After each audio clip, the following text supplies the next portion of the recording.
Thank you all very much for being here tonight, and thank heaven or whatever other entity you want that we don't have to endure flooding in Campbell Hall the way we did on Thursday.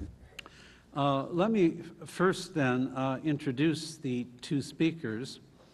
Professor William Lane Craig on my right, on your left, is a distinguished author and lecturer with 2 doctorates in philosophy and theology and master's degrees in philosophy of religion and church history.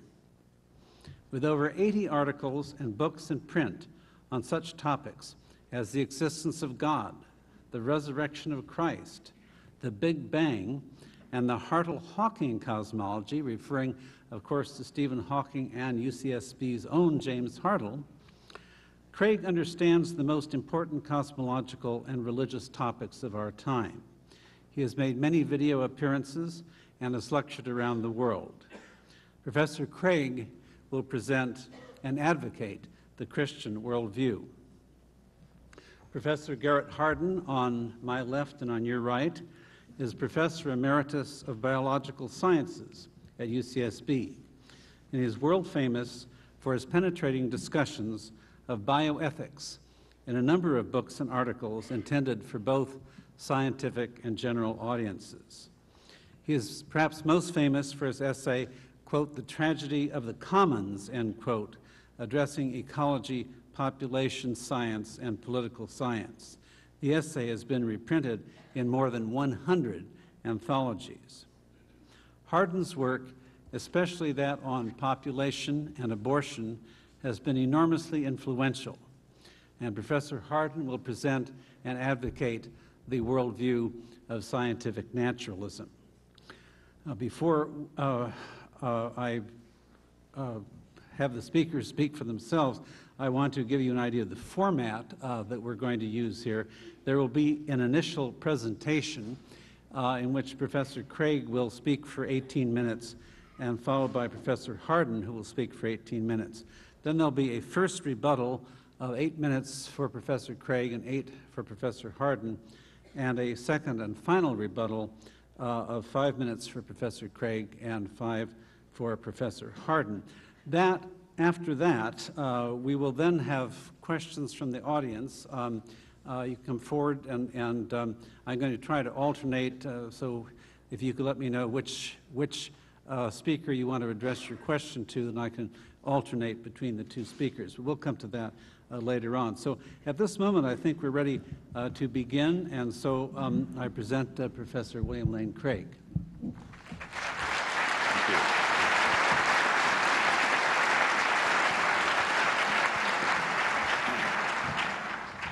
Thank you. Let me begin by thanking the Veritas Forum for inviting me to participate in this debate this evening.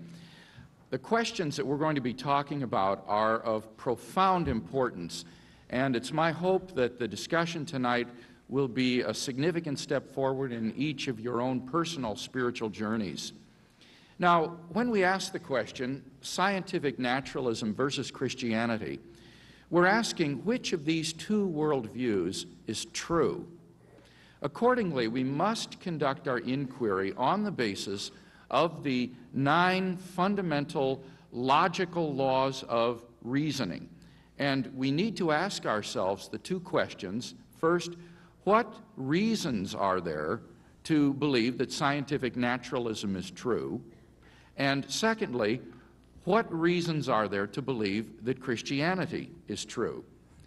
Well, with respect to that first question, by scientific naturalism, I mean the view that the natural world is all there is, and that we should only believe what can be scientifically proven. Now, think about the claim that the natural world is all there is. This claim is logically equivalent to atheism. But I can't even imagine how you could scientifically prove atheism. Since science only studies the natural world, how could science possibly prove that there is nothing beyond the natural world? The only way that the naturalist could hold this would be by faith. But then he would contradict his own view, which says that we should only believe what can be scientifically proven. And thus his position seems to me to be internally incoherent. Now, consider that second claim, that we should only believe what can be scientifically proven. I submit that this claim is demonstrably false. First of all, it's too restrictive. There are all sorts of truths which we all rationally accept, but which cannot be scientifically proven.